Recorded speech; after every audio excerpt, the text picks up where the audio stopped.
Saint Janabai. One day in the month of Kartik, November, the Vittal Rukmani temple in Pandari was filled with pilgrims. Janabai had come there with her parents as a pilgrimage to the temple. Sitting at the Madhavar of the temple, she told the parents that she doesn't want to go back with them and want to spend the rest of her life in Pandari worshipping Vittal. Jani was only 7 years then, and other pilgrims there were astonished hearing what she had to say. Her parents were greatly troubled hearing this.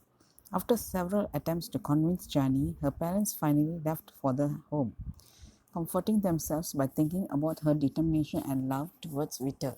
Nama happened to see this little girl and asked her why she was alone and inquired about her parents. Jani said that Vittal is a father and mother and that she has no one other than him. Hearing this, a feeling of compassion aroused in Nama for Jani, and he took her home. Nama told Gonai that he found this girl in the temple and that she had lost her parents and we need to take care of her. From then on, she would do all the household work in Nama's house and would call herself the maid of Nama. She used to keep chanting the name of Vittal whenever she did any household work, and at night she used to sing about Vittal and meditate upon him. One night, when Nama was asleep, a fierce wind blew and carried away the roof of Nama's hut. Vittal, on seeing this, sent his Sudarshana chakra to revolve around his hut so that Nama and his family could sleep. There were heavy rains, but not even a drop of water went into the hut. Vittal then rebuilt Nama's hut. When Nama woke up, he saw Vittal Vitabaram robe shining outside his hut, and he came out and fell in his feet. Nama then asked Vittal what he was doing so late in the night here. Vittal then told him that there was a storm and that his roof flew away because of it, and he had come here to rebuild it. Vittal then told Nama that if he had not come in time, his children would have felt the cold, and Gonai would have become very angry with Vittal and spoken to him harshly. On hearing this, Gonai immediately fell at Vittal's feet. Jani then came at once and saw that Vittal was fully wet and rubbed his back with a dry cloth. Vittal then told Nama that he must be hungry and asked him to eat with him. Gonai then brought some food, and Nama, Gonai, Rajai, Nama's children all sat down to have food with Vittal. Looking at this, Jani was grieved as Vittal had no pity of her and did not call her. Vittal immediately stopped eating and told Nama that he is not enjoying the food today and he doesn't know why.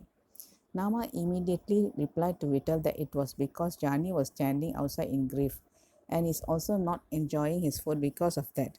As Vittal stopped eating, everyone stopped eating. Gonai gave the plate in which Vittal had left some food to Jani. Jani then took it happily to her hut. Nama and Vittal were sleeping in Nama's bed. Once Nama was asleep, Vittal then went to Jani's hut and told her that he was hungry and that is why he had come to her.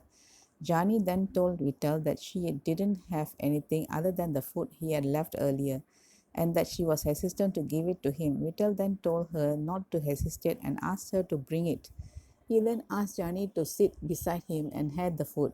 He then told Jani that he was happy and satisfied with what she had offered. Vittal then came to Jani and told her to arise as it was time for her to grind the grains. He also told her that he had cleaned the mill and is waiting for her to come. He then asked her to place her hands on the mill and asked her to sing her abangs. Vittal then did the grinding by himself and filled the basket with flour. This mill is still there in Bandarpur and one can touch and see this when we visit Gopalpur temple. There was still some time left and so Vittal slept in Jani's hut. When the dawn began to appear, Jani woke up Vittal and told him that the people would be coming to the temple and he has to go there immediately. Vittal left his necklace and shawl in Jani's house and went to temple with Jani's shawl. When the priest opened the door of the temple, he was surprised to see a different shawl on Vittal.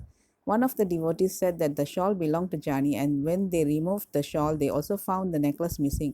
A group of people then came to Jani's house and accused her of stealing the necklace and shawl of Vittal. Jani said that she had not taken any of these. When they searched her house, they found the necklace and the shawl. They then brought her to Chandrabanga to impale her. They tied her to an iron rod and she was crying to Vittel helplessly. The iron rod suddenly turned into water, and all the people who had gathered there were astonished.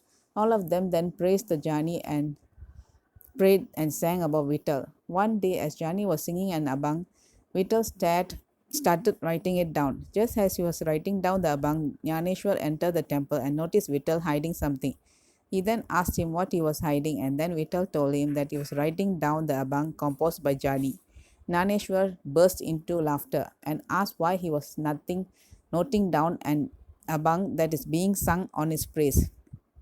Vittal then told Jnaneshwar that the verses of Jani are full of love. Jnaneshwar then called Vittal to Nama's house. When they reached Nama's house, a lot of saints had already gathered there. Vittal then asked Nama to call Jani. Jani was doing some household work, and on hearing this, she immediately washed her hands and came there.